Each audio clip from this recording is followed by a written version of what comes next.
కళ్యాణ్ పైన అతని రాజకీయం మీద మీ అభిప్రాయం? కరెక్ట్గానే చేస్తున్నాడు. అది రాజకీయం అనకూడదు.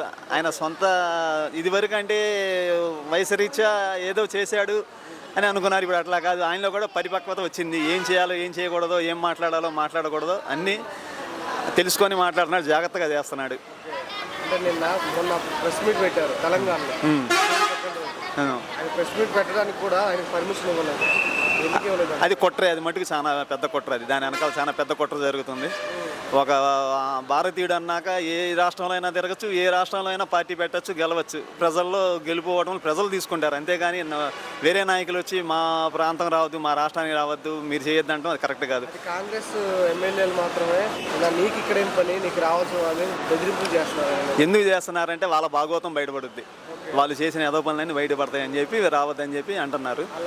వాళ్ళు కొంత తెలంగాణ సెంటిమెంట్తో బతికేస్తున్నారు. అంటే ఒక మాట అన్నారు నిన్న ప్రెస్ మీట్లో, ప్రాంతీయ భేదం ఉగ్రవాదం కంటే ప్రమాదకరం అన్నారు. అది ఒట్టి మాట. అది ఆ మాటకి ఈ కేటీఆర్ గారు రిప్లై ఇచ్చారు. నువ్వు ఎక్కడైనా పోటీ చేసుకోవచ్చు, ఉండుకో, నేను కాదనట్లేదు కదా. ఆల్రెడీ నువ్వు 2023లోనే నువ్వు వచ్చావు, 23 ఎక్కడ పోటీ చేసావు కదా అనేసి కూడా అన్నారు. ఎందుకు ఈ మాటలన్నీ చెప్పడం అనేసి ఆయన కూడా అది కాలానుగుణంగా కాలమే సమాధానం చెప్పుద్ది. ఆయన అన్నాడని చెప్పి ఈయనేం తగ్గక్కర్లేదు. ఎవరు చేసుకునే పని వాళ్ళు చేసుకుంటే వెళ్ళిపోవచ్చు. ఈ ఆంధ్రలోనే పోటీ చేయాలి, మా తెలంగాణలో పోటీ చేయాలని లేదు. తెలంగాణలో బీఆర్ఎస్, మహారాష్ట్రలో కూడా వెళ్ళి పోటీ చేయాల్సిందే. ఆల్రెడీ 2023లో పోటీ చేసావు కదా. చేసాము.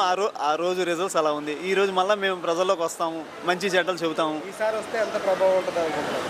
చాలా బాగుంటుంది ప్రభావం. టీఆర్ఎస్, బీఆర్ఎస్, బీజేపీ కాదు, మళ్ళీ అక్కడ జనసేన వచ్చినా కూడా ఆశీర్వాదక్కల. ప్రజల్లో ఇవాళ బాగా అన్నీ తెలుసుకుంటున్నారు. ఏది మంచి ఏది చెడేదో అన్నీ తెలుసుకుంటున్నారు ప్రజలు. ప్రభాకర్ రావు గారు, అనిరుద్ధ్ ఎమ్మెల్యే గారు, కాంగ్రెస్ ఎమ్మెల్యే గారు, డబ్బులు ఎక్కడ ఇస్తే నువ్వు అక్కడ వెళ్ళి ప్రచారం చేస్తావు, వాళ్ళకి సపోర్ట్ చేస్తావు, బీజేపీ దగ్గర డబ్బులు తీసుకొని తెలంగాణ నాశనం కోరుకుంటున్నావు అని విమర్శిస్తారు. వాళ్ళు అలా చేశారు కాబట్టి వాళ్ళకి అన్నీ గుర్తు ఉంటాయి, అన్ని అనుభవాలు వాళ్ళకు ఉంటాయి. వాళ్ళు చేశారు కాబట్టి అలాంటివి కూడా ఎదుటోళ్ళ మనుషుల మీద రుద్దాలని చూస్తున్నారు. వాళ్ళు చేశారని చెప్పి వీళ్ళు చేయాలని లేదు. ఎవరికుండే మనోగతం, ఎవరికుండే అనుభవం వాళ్ళకు ఉంటుంది. పవన్ కళ్యాణ్ అలాంటి మనిషి కాదు, అలా చేసే మనిషి కాదు.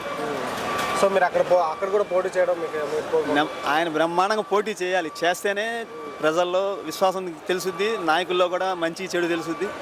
ఆయన గెలవాలని కూడా ఆయన పోటీ చేయాలి, ఆయన గెలవాలని కూడా మనస్ఫూర్తిగా కోరుకుంటున్నాను. ఇక్కడ డిప్యూటీ సీఎం అయిన తర్వాత ఎంతవరకు డెవలప్మెంట్ చేశారు? చాలా బాగుంది.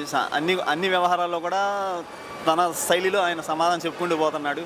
ఇది వరకు హీరో అనుకున్నాం, ఆయన పట్టించుకోవడేమోలే, హీరో పాత్రలకే చేస్తాడేమో అనుకున్నాం. అట్లా కాకుండా ఇవాళ బాగా సినిమాకి తగ్గించాడు వ్యవహారం. ప్రజల్లోకి వచ్చి మంచి చెడు బాగా గుర్తిస్తున్నాడు. ఎక్కడ ఏం కావాలో అన్నీ గమనిస్తున్నాడు. ఒక నాయకుడికి ఉండాల్సిన లక్షణాలు ఉన్నాయి. ఒకసారి ఓవరాల్గా ఒక్క మాటలో పవన్ కళ్యాణ్ గారి గురించి చెప్పాలంటే నెంబర్ 1 నాయకుడు.